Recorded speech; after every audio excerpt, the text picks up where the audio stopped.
Hello, everyone, and welcome to our event, Servant Leadership, Hiring Those Who Served. It is wonderful to be with you on this National Hire a Veteran Day. Thank you so much for voting with your time and for being with us. This is sure to be a motivating, educational, and inspiring hour. Whether you already have a dedicated hiring program for military-connected talent thriving at your organization, or you've joined us today looking for tips to start one of your own, I guarantee there is something for everyone here today. My name is Rochelle Chapman, and I have the pleasure of leading the Adecco Group's Military Alliance Program, our 20-year military recruitment, retention, hiring, and education program for military-connected talent. I'm also a proud Navy spouse and your MC for today. Please note that today's event will be recorded. If you have any questions, feel free to pop them into the comment section. We'll be sure to follow up with you after the event today. We have a spectacular lineup of guests. I am so excited to hear from all of the companies that have joined us here today, and I will be introducing them throughout today's event. First up, United States Air Force Staff Sergeant retired, Johnny Yellick II. When I was building the agenda, hi Johnny, for today's program, I didn't know I needed a Johnny, but now I can't imagine hosting this event without him. His military family record of service is impeccable. His own military service, which you'll hear a little bit about today, is one that embodies sacrifice, courage, and humility. Mediocrity has never been on Johnny Yellick's agenda, but we are so blessed that he's on ours today. Hi, my friend. Thank you so much for being here. Rochelle, ladies and gentlemen, welcome, keeping Johnny. you around as my official elevator pitch person. You're too kind. I appreciate the kind words and really set the tone here for me to try to deliver. You set a high bar, and I'm gonna try to achieve it. All right. You will. I have no doubt. Thanks, bud. But first of all, thank you, Rochelle, and representing the Adecco Group for your commitment to making this a priority, to seeing the value of veterans and what they contribute to business and society, and wanting them to be a part of your businesses on this National Hire a Veterans Day. Couldn't be more blessed to be here, to be able to share a little bit of my story, hopefully give you a little bit of perspective, and maybe give a little insight into the lives and perspectives, passions of fellow veterans out there, either already in the workforce or soon to be transitioning out of the military. So again, thank you, Adecco Group. Thank you, Rochelle, for putting this together. And I will kick it off like I do most of my speaking engagements. I like to start where probably all of you started, which is with your parents. Both of my parents were military. My dad did 27 years in the Air Force. My mom did 20 years as well in the Air Force. My mom was a radio and television broadcaster, so she got to be a lot more comfortable than I am speaking to a camera as we are today.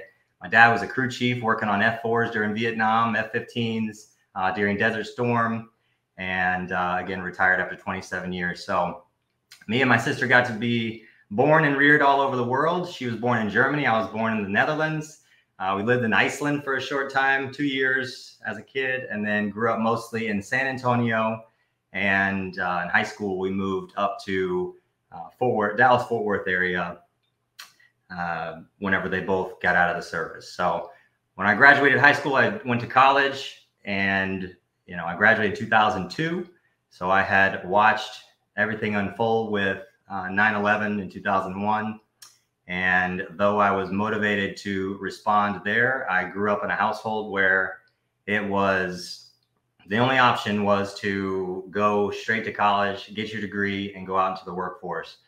So whether that was joining the military after college or going off and getting a 9-to-5 job, I had to get a degree. Check that box for the parents. And while I was there in college, I got a degree in manufacturing engineering. I worked, I did an internship for about 8 months, and I loved the job. I had passion wrapped in the job, but what I was doing all the while in 2006 was watching what was going on in the rest of our world. And I could not respond to what I was watching, what was going on in Iraq. And by the time I graduated and walked across the stage and took that diploma, I basically handed it to my parents. I recognized that achieving that diploma was something that my parents wanted me to do. It wasn't something that I was passionate about. It wasn't something that made me proud. So I knew that I wanted to go and do something that I could be proud of myself for accomplishing. I saw what types of success and values it allowed my parents to pour into my sister and I growing up. And I wanted that for my life. I wanted that to be my platform, springboard to the rest of my life as an American. So I made the choice to do a job very differently than my parents. I chose a job called Combat Control. It's Air Force Special Operations Command. And, you know, I won't go into everything that we do, but what it does is has a 2-year-long attrition process of schools where we travel around the country, going to different schools. All the while they're trying to throw enough on our shoulders that we are ultimately tested, because we need the best to be able to go and represent our nation and fight for our freedoms abroad. So at the end of a 2-year-long process, we started with about 36 guys, and at the end we had only 4 of those that started actually became a combat controller. So a combat controller is an air-to-ground liaison behind enemy lines for special operations components. So my job is to have a big radio on my back, a couple of radios on my chest, and to be able to multitask and communicate with the ground scheme of maneuver, the Army Special Forces teams or Navy SEAL teams on the ground, and be able to relay the ground scheme of maneuver to the pilots flying overhead to be able to drop ordnance on nouns, people, places, or things. So in order to get there, you have to go through quite a crucible. So the end of 2 years, become a combat controller. That would start another year of training before we're deployable. In 2010, I went on my first deployment to Afghanistan, northern Afghanistan, in Mazar-i-Sharif and Kunduz. My job was combat search and rescue. And every night I would watch on the screen as Tier 1 assets would engage enemy threats. And my job was that if anything should happen to them, that we would take action and pick up where they left off. That's a pretty vague explanation of what we were doing, but I would say my first deployment was anticlimactic. What it did was bring the battlefield home to my family, because in a matter of 13 days, 2 of my best friends were killed in combat, and my parents, being back home, went to both of their funerals in my stead. When I got back from my first deployment in November of 2010, we have a 1-to-1 dwell ratio, so 6 months on, 6 months off. So 6 months later, I was back on a plane to redeploy to Afghanistan, this time doing village stability operations attached to an Army Special Forces team, or an ODA. So I was going to get the chance to defend our country in the way that I've been training to do for the last 4 years of my life, running and gunning with the team and kicking indoors and being able to provide all that your tax dollars have poured into me. I was prepared to provide that on the battlefield. So I got to my team late June of 2011, and our job was to integrate with Afghan local police, indigenous forces, to be able to train and equip them to be able to keep themselves safe whenever America would eventually pull out of the war. And I was on my 7th day, July 6, 2011, that we were going out to a village, a checkpoint, to check on Afghan local police officer resources, and as we did every day. And we started to pick up inter-team communication from the enemy that they were watching us, they knew how many vehicles we were in, and they were wondering if we were going to stop or get out of the vehicle. My job as a combat controller is to ride in the back of the truck. I want to be outside. These are large vehicles, up-armored vehicles. If I'm inside, it feels like I'm in a submarine, and I don't have very good situational awareness of what's going on in the ground scheme maneuver. So I want to be in the back. I want to be able to see as much as I can see. And I'm not taking a tiger snooze back there. I have my pen and paper out. I'm noting possible points of origin where enemy contact could come from. So I'm writing things down all the while. In case something should happen, I would be able to respond as quickly as possible. And as I said, we started picking up the chatter from the enemy. My interpreter sitting next to me in the bed of the truck is telling me what is going on. I'm relaying that to the team leader inside. We're riding in a 3-vehicle convoy, and we are in vehicle 2. The first vehicle comes up to a wadi, which is a dried riverbed, large riverbed that went down about 15 feet, maybe 30 meters long, and then up another 15 feet on the other side. First vehicle made it across, set up in a security position, and allowed the second vehicle to start to traverse the ravine. As we started to come up and out of the other side of the trench, that's when I leaned back, put my hands on top of the turret, and the IED went off underneath the bottom of the rear axle of our vehicle, disabling the vehicle and causing significant damage to both of my legs. When I opened my eyes, I could see nothing but the orange haze of the displaced Afghan moon dust, we call it. I could smell and taste the chemical noxious taste of homemade explosive device, as well as the diesel fluid that was pouring out of the vehicle. And as I sat up, I had now been flipped up on top of the turret, and I'm looking down, and I can see the bottoms of both of my feet looking back up at me. And I was losing blood into the cabin. Yama, my interpreter, was unconscious in the floorboard. And I put my helmet back on with my headset and began to relay what I could see. So I told the team leader inside that I don't see any activity in the village to the southeast. Enzo has a broken leg. And I've got 2 broken legs, and I need a medic. And you can imagine that fourth phrase was probably a little bit more heightened than how I'm regurgitating it to you right now. And I may have repeated it a couple times, but the message was loud and clear. The medic was already on his way with the EOD and the dog to sweep for additional mines. By the time the medic made it to our vehicle and started rendering aid to my legs, I had to put 2 of my own tourniquets on one of my legs. He put another one on the other. We stopped the bleeding. Enzo is fine. He had a broken leg. That would start the hour-long process before a medevac would strap us to a vehicle and remove myself and my interpreter to a safer place. From there, we would be put in a coma and flown to Bagram Air Base before a 7-day process of moving us back to the States. As soon as I made it back to the States, I would start, I had no clue what I was embarking upon, but I was surrounded by incredible people and family. But I would be there for, by the time I got to San Antonio, where I would be for the next 2.5 years, I'd already had 7 surgeries on my legs to keep them in place.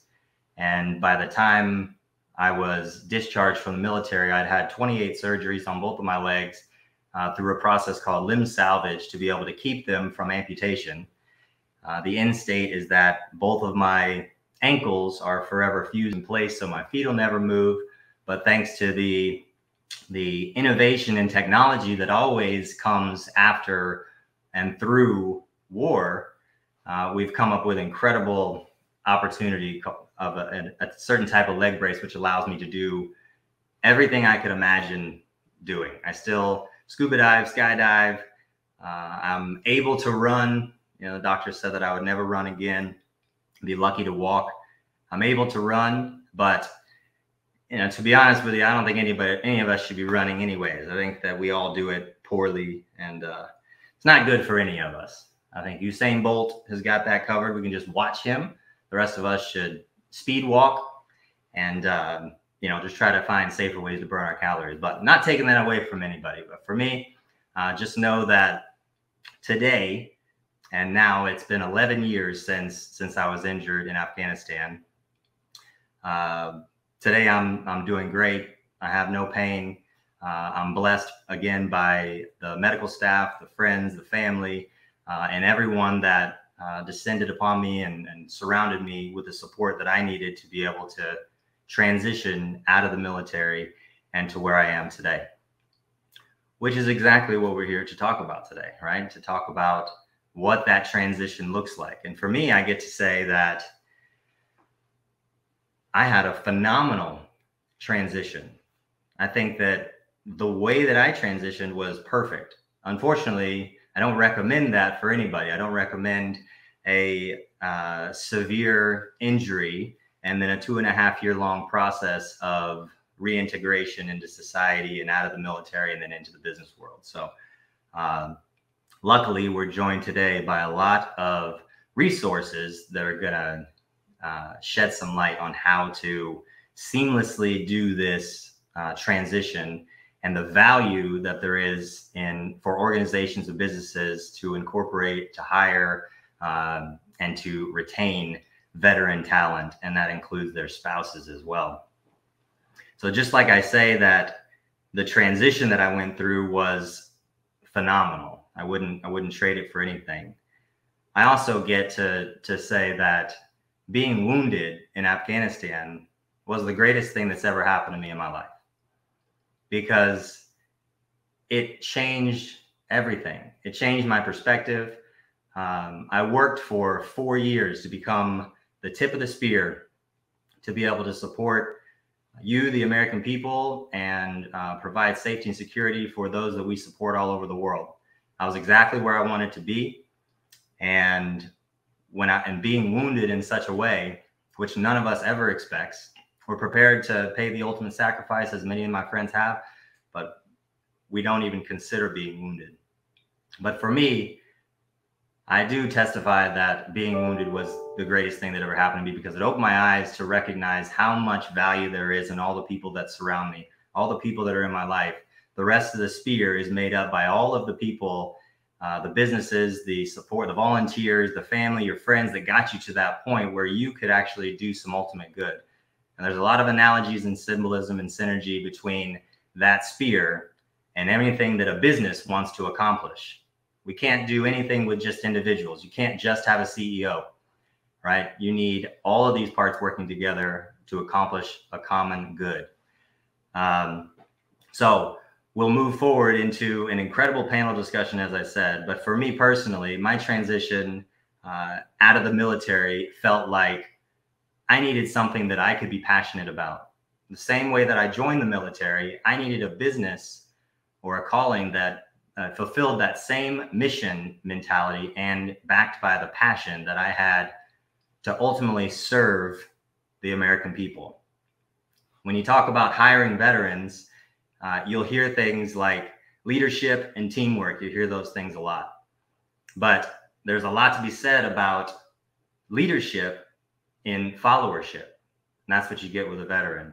There's a lot to be said about teamwork and the accountability, holding oneself accountable, and being politely holding accountable other members of your team to accomplish a goal. You might say that they're really good problem solvers, but though they might not be able to solve every problem, they'll offer a different perspective, which might shed some light on what the possible solution could be.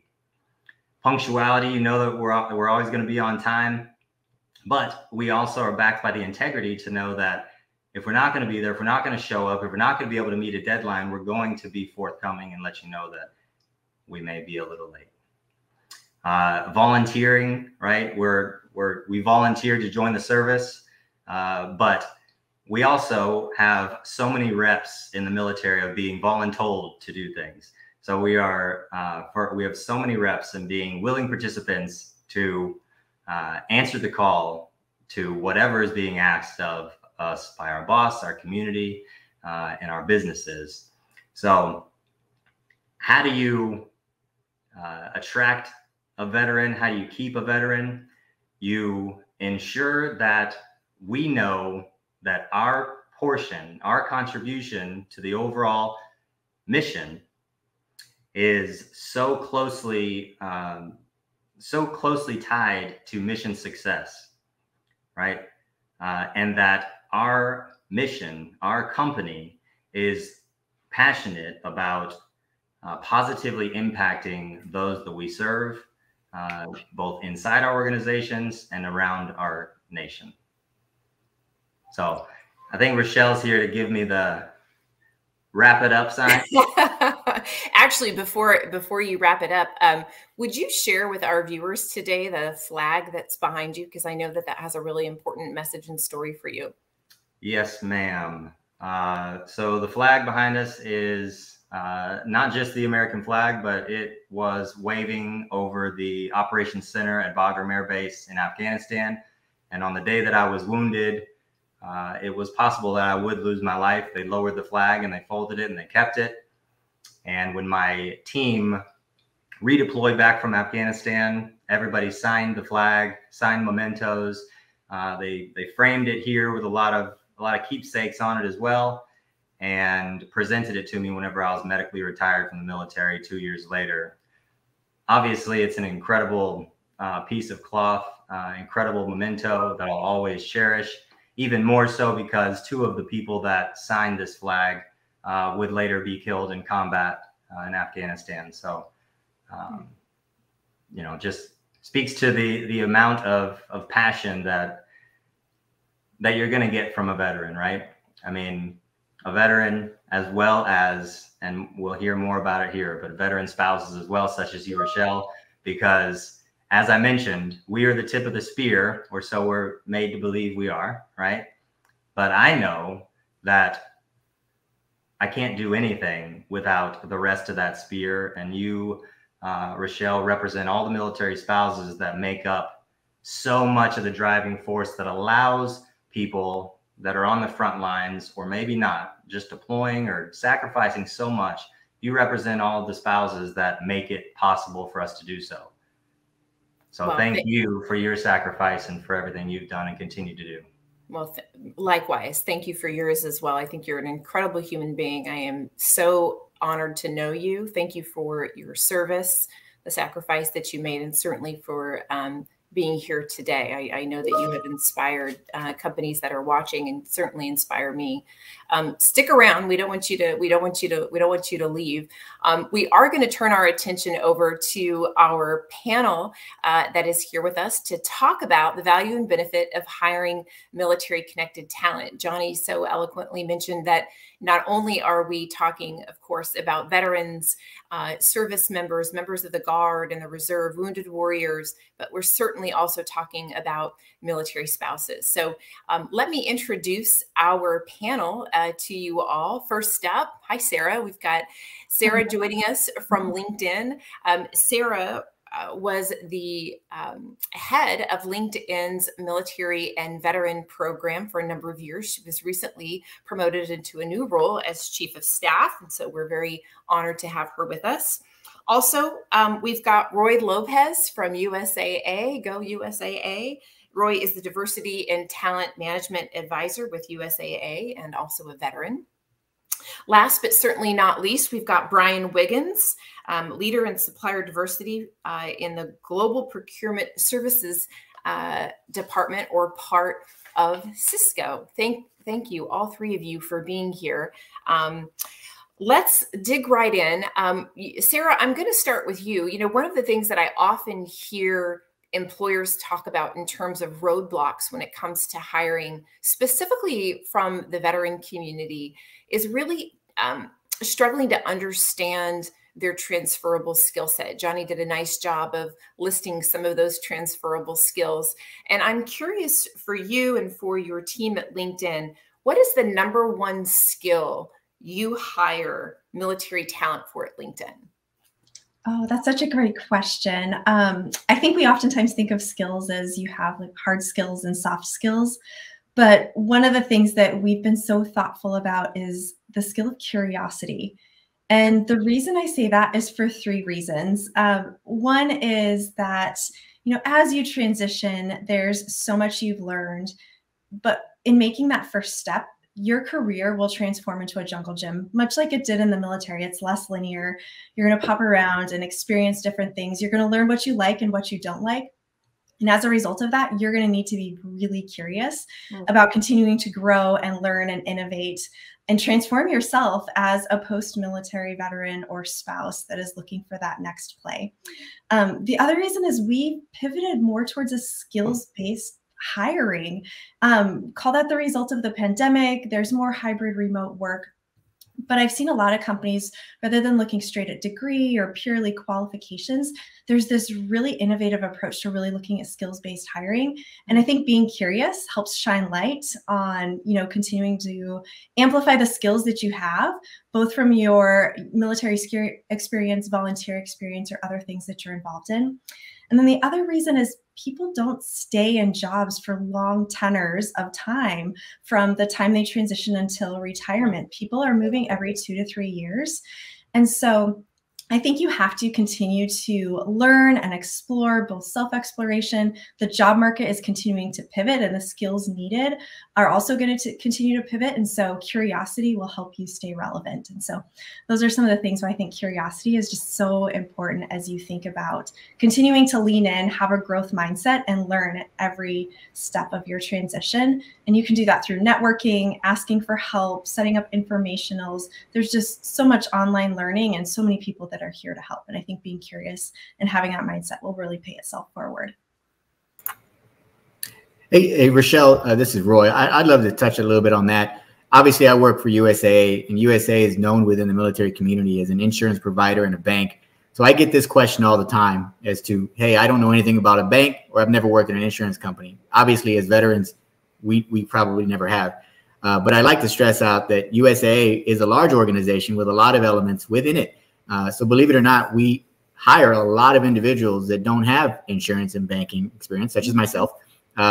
We have other skills that we bring to an organization. So over the last few years, we've had some significant increases in a lot of our roles, specifically around those in project management and all the related roles around that. Our anti-money laundering investigations and analysis around those roles have been pretty growth minded over the last few years.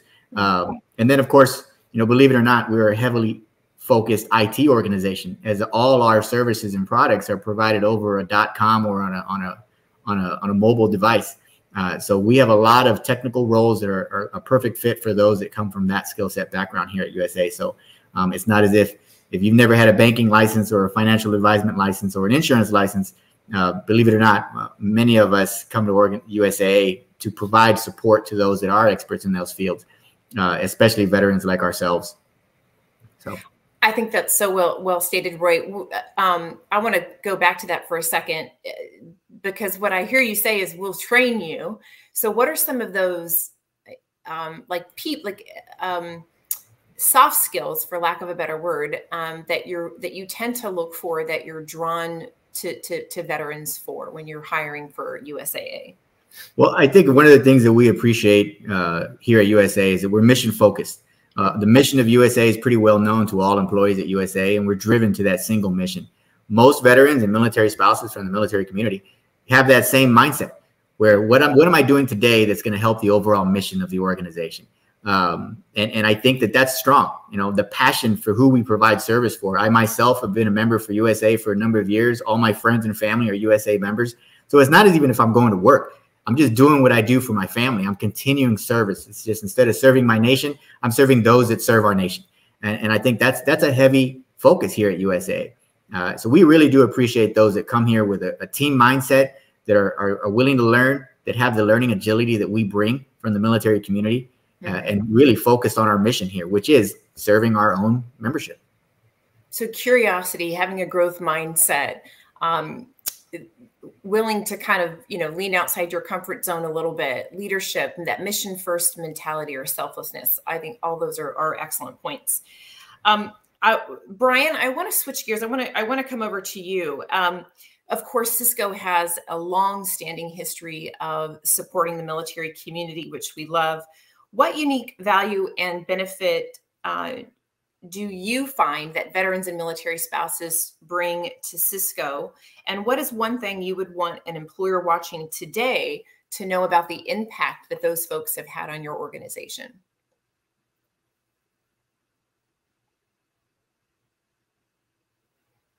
Oh, I think you just need to drop off mute.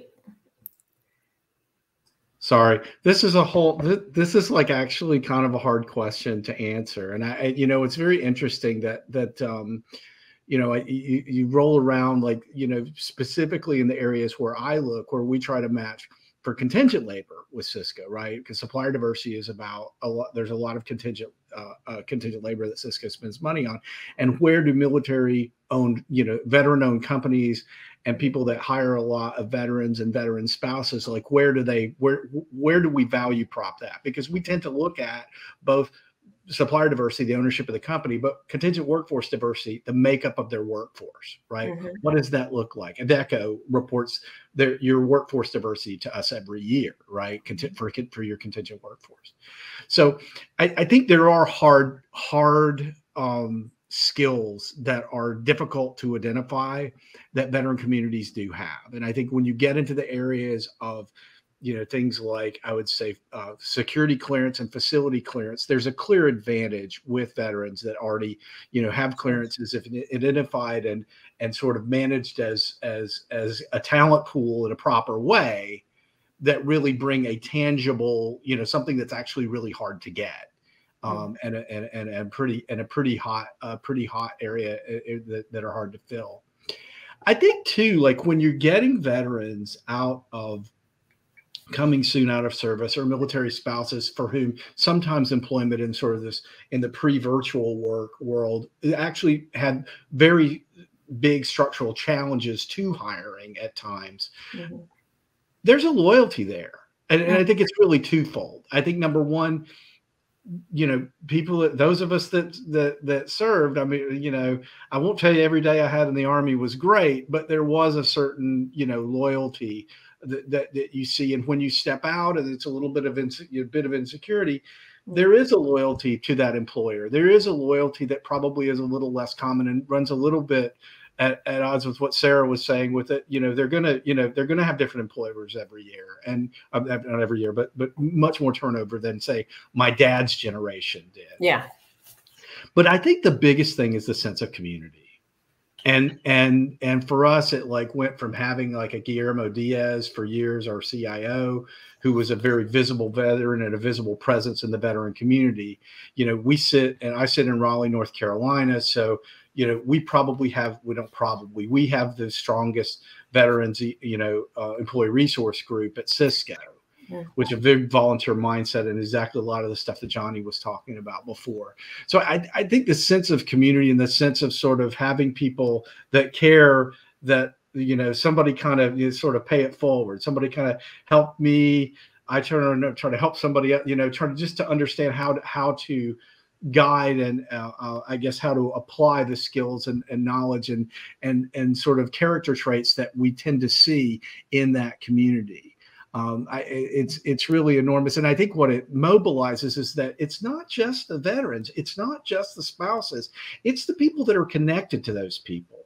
Mm-hmm. Like in our ERO, we've got parents of veterans, we've got, across the board, and children of veterans and people that never served as part of our veterans ERO because they care.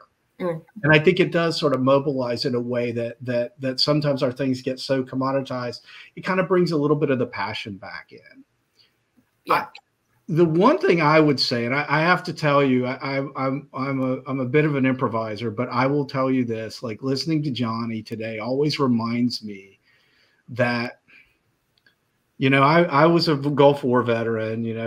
I spent deployed to, was in South Korea for a year, and spent 4 years at Bragg, but I got nothing on this guy. I mean, you listen to him and his story and the character and the message and the positive message that he takes out of a situation that is really hard for even other veterans to really understand. Mm-hmm. There is a groundedness to most people that have served that really serves you well as an employer and serves you well as a person, as a holistic person and part of your community. And, I tend to joke with my brother-in-law always would thank his dad and me on Veterans Day. And he was 18 years old, kid, in the Battle of the Bulge, I got nothing on him either, you know. And it's like, so there's veterans and there's veterans, but I do think there's a grounded nature and an understanding of what tough times really are and what challenges really are, and sort of applying that in a way that when stuff has to be delivered, it gets delivered. And when you need a little bit of sort of, let's just kind of keep it real, what we're talking about, nobody's going to die here. It's a real balance that I think helps your company with people of terrific capability and terrific character. Well said, Brian. Well said. Speaking of challenge, Roy, I've seen so much of the great advice that you've given online and in some speeches you've given specifically to transitioning service members, because it can be a challenge. You heard Johnny say that he had a unique, certainly a positive experience with his transition. Not everybody else is that fortunate. And so I've seen the advice you've given service members, but what specific advice would you give an employer? What should they consider when they're interviewing specifically a service member getting out of the military? So that fresh, that very green transitioning service member, what would you say, Roy, to that employer? Wow, Rochelle, thank you so much. That's a great question. Simply because obviously that's the first step, you know, hiring them, going through the selection process and securing that great talent that comes from our military community. But what do you do then? And I think it's critical that you be ready, be military ready. Being here will classify you as military friendly, like you're open to that talent. But once you've secured that talent, it's important that you're military ready. And how do you do that? There's a couple of different things, and we can go on and on about that. But one of those things to do is, just as a culture, you need to be with that employee for the long haul. You know, the transition takes time beyond the normal hiring process.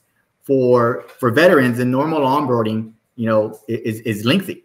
You know, whereas with normal onboarding, you know, that's you know, you can review that over a few instances, and it's not going to work out the same way. So simply being with that veteran or the military spouse even, they should review their onboarding plan and include other touch points, you know, and potentially over a long term have an onboarding plan that includes connections with other veterans, perhaps within their organization, and understand, and this is important, that experience coming directly from the military, it's not as if you just take the uniform off and you go to work. It's not, I'm going to go work for a different company. It's a complete different mindset and culture and how we work. So it's just a little bit more in depth. And sometimes it can be something as minor as, you know, what we would consider pretty extreme. If you recall back in our military days when we wore the uniform, if you were 5 minutes late for a meeting, you know, that was the end of the world. The whole day was about that. You know, it was a tremendous sign of disrespect and unprofessionalism. Whereas in the civilian world, that happens. We get that, you know. So USA, for example, we have a 12-month program called Vets Lead, or Veterans Transition Development Program. And this allows for discovery of the transition, not just to being a USA employee, but being a better civilian.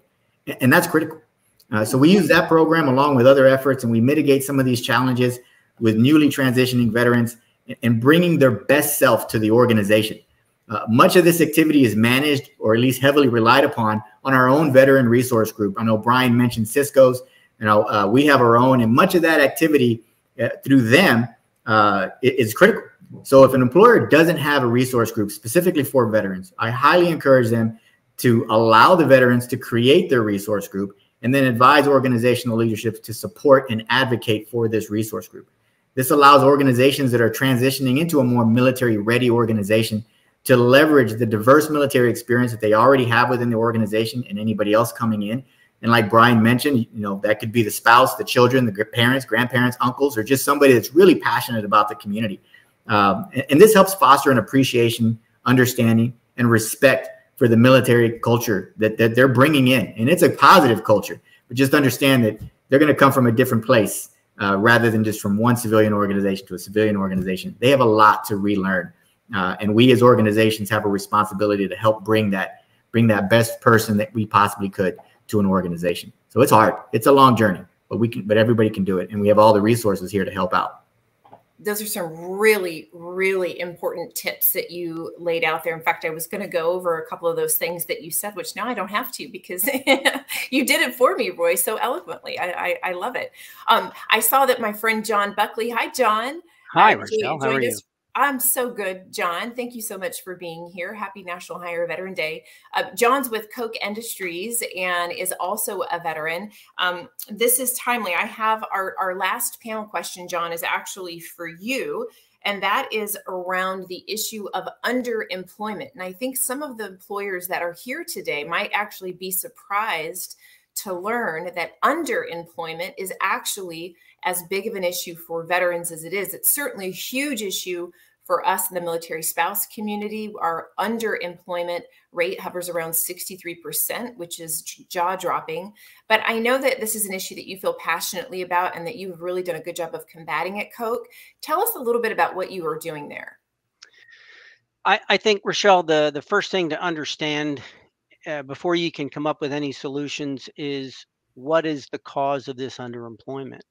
And you've got to define the problem first. And what we discovered here at Koch Industries is that underemployment is often caused because of the timeline that transitioning military veterans have to undergo. And what I mean by that is they know when Uncle Sam stops paying them. And they don't understand necessarily the entire selection process in depth. So they wait until the last minute to apply for a job. And they don't do the preparatory work that should go into it. And so what ends up happening is they just jump at the first job that comes their way because they know Uncle Sam's going to stop paying them. So that's a big challenge. What can a company do to help that? Well, what we do at Koch Industries is we try to engage the military veteran, the transitioning service member, the military spouse at an earlier point in their transition. So we try to engage them. We try to coach them. We mentor them. We orient them on relevant jobs. So we do a lot of work up front to enable them to find the right job and then apply for it in a timely manner. And then that takes us engaging our recruiters, our hiring managers, and informing and educating them on the timeline. Sometimes we might interject ourselves and say, hey, I know you're going to take 90 days, before you hire somebody, but this person is running out of time. Can you really evaluate their skills and see if you can expedite the decision? So we'll engage the hiring managers as well.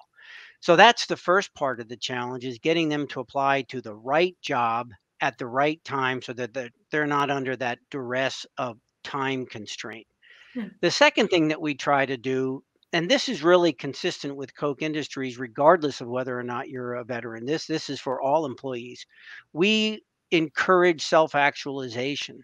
So we want that employee to proactively seek the next job, proactively seek growth and advancement opportunities. But more importantly, we have the hiring managers, or now the supervisors, who are deeply involved in their direct reports and actually encouraging them to seek those advancement and growth opportunities. I'll tell you a simple story.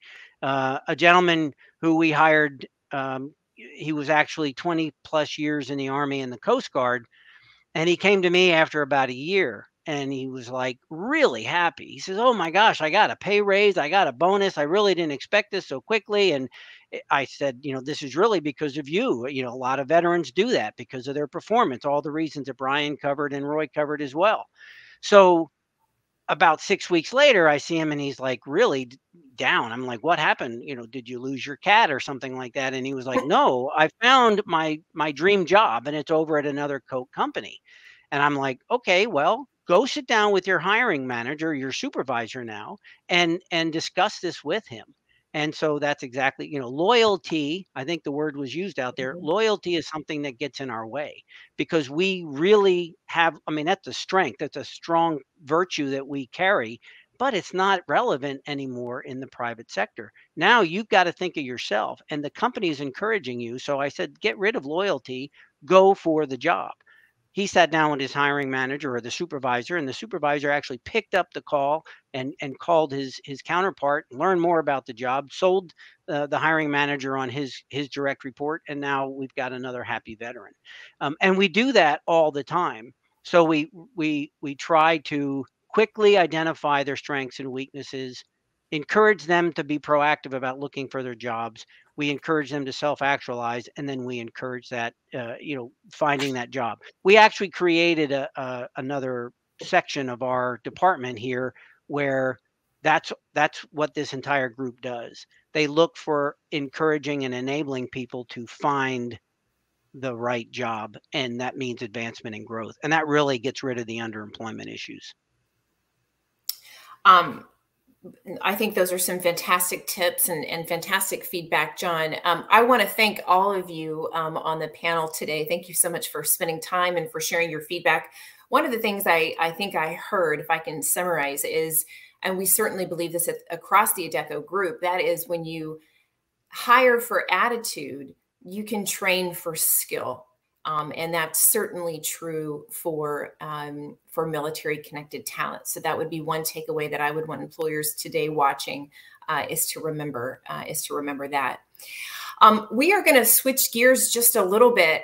We heard a couple of our last panelists talk about the importance of setting up employee resource groups or network groups and retention.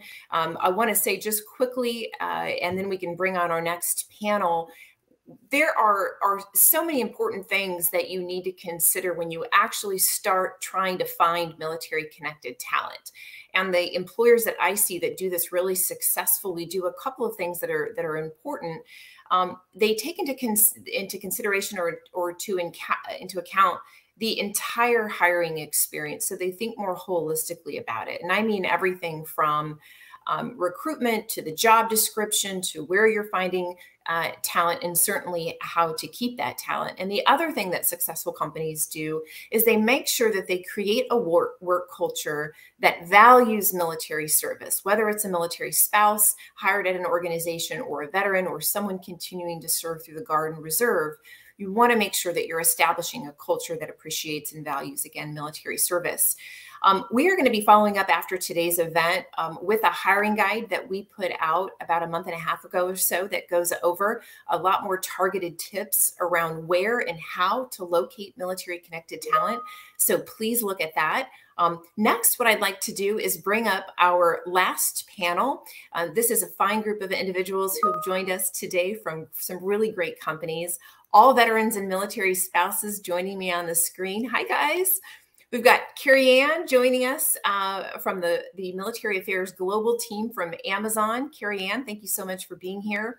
Marcus Smashschmidt joining us from our very own LHH Recruitment Solutions. He's a training manager and Army veteran. And last but absolutely not least, one of my favorite people on the planet, Meredith Lozar, the VP of the Military Affairs team over at JP Morgan Chase, and an active military spouse. Good afternoon, everybody. Thank you all for being here.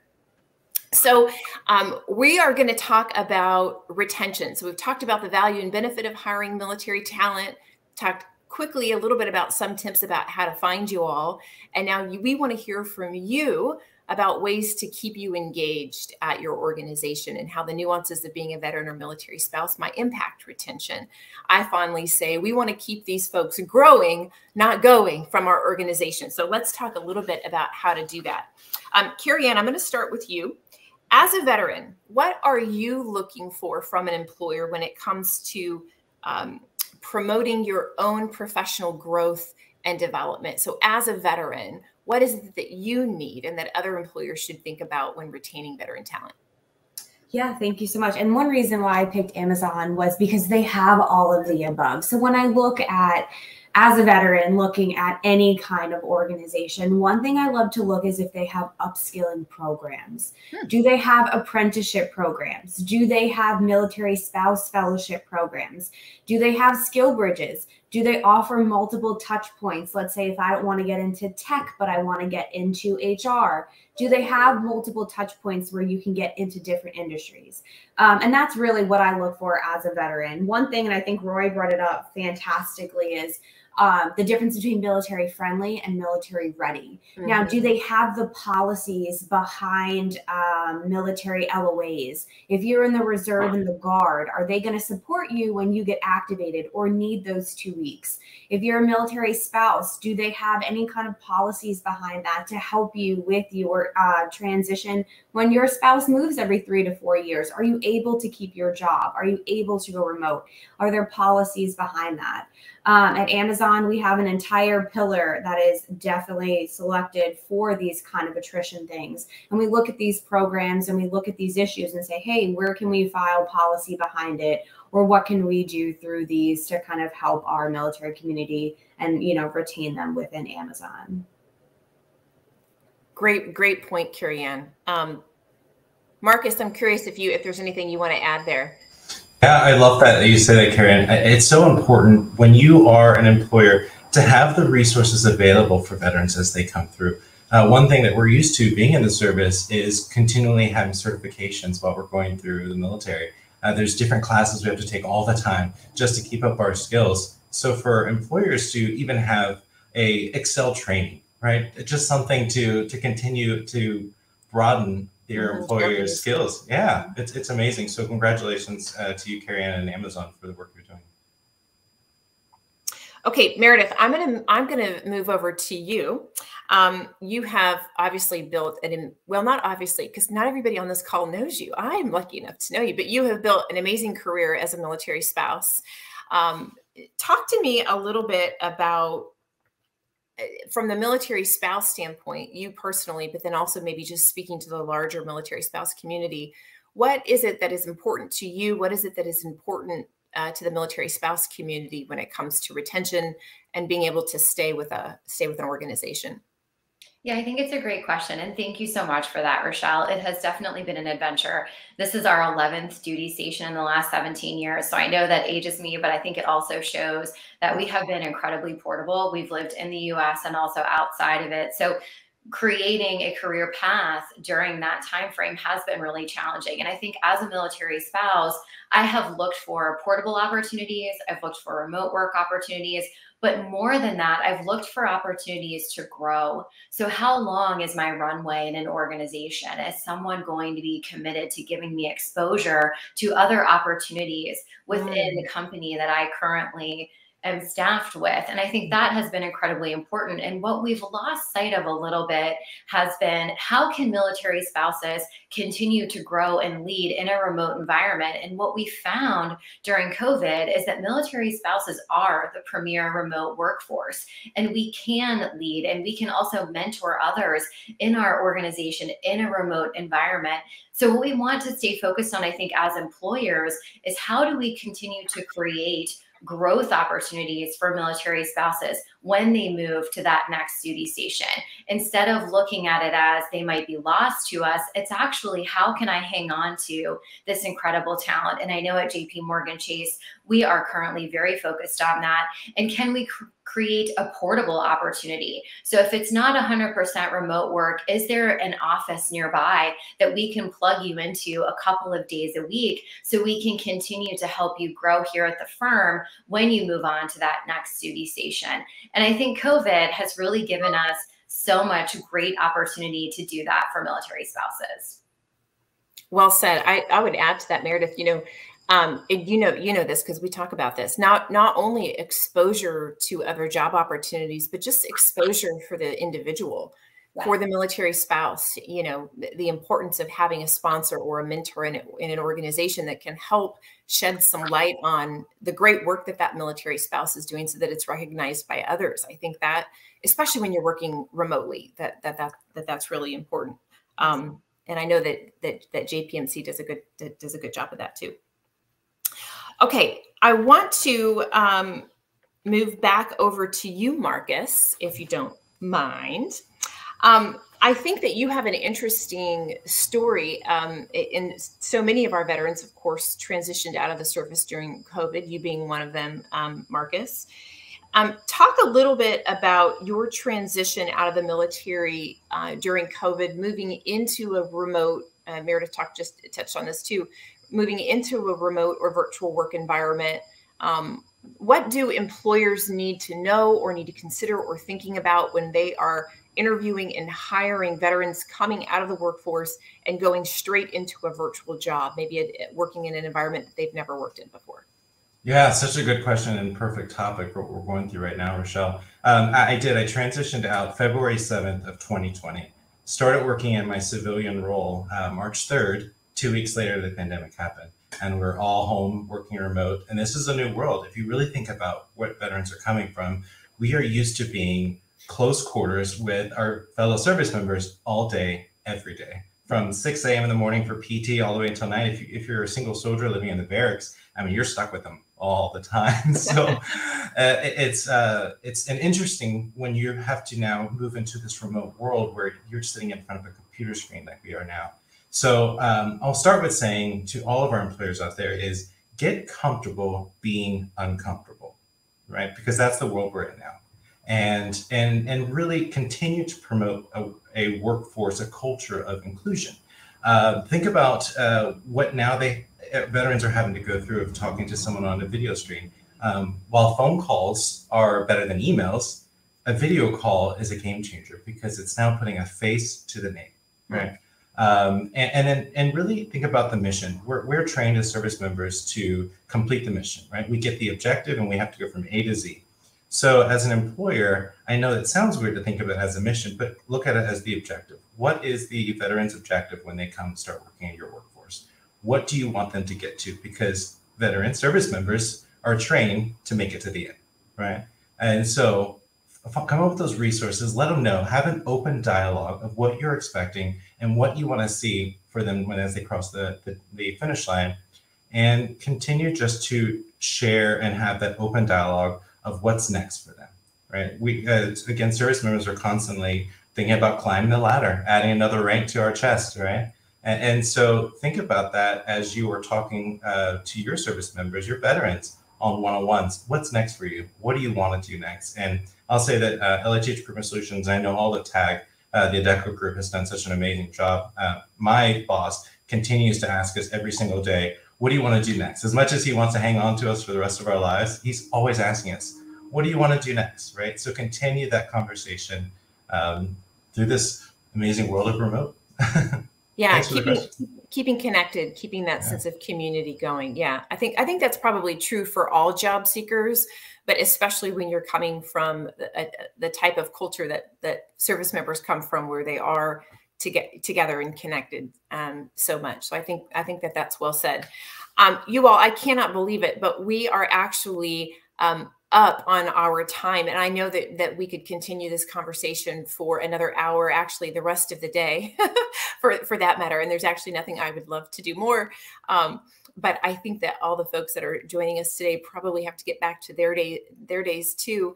Thank you, each and every one of you, as my boss would say, for voting with your time to be here, to share your personal stories, to share your company's stories and commitment to hiring military connected talent. And to all of you who joined us today, thank you so much for celebrating National Hire a Veteran Day with us.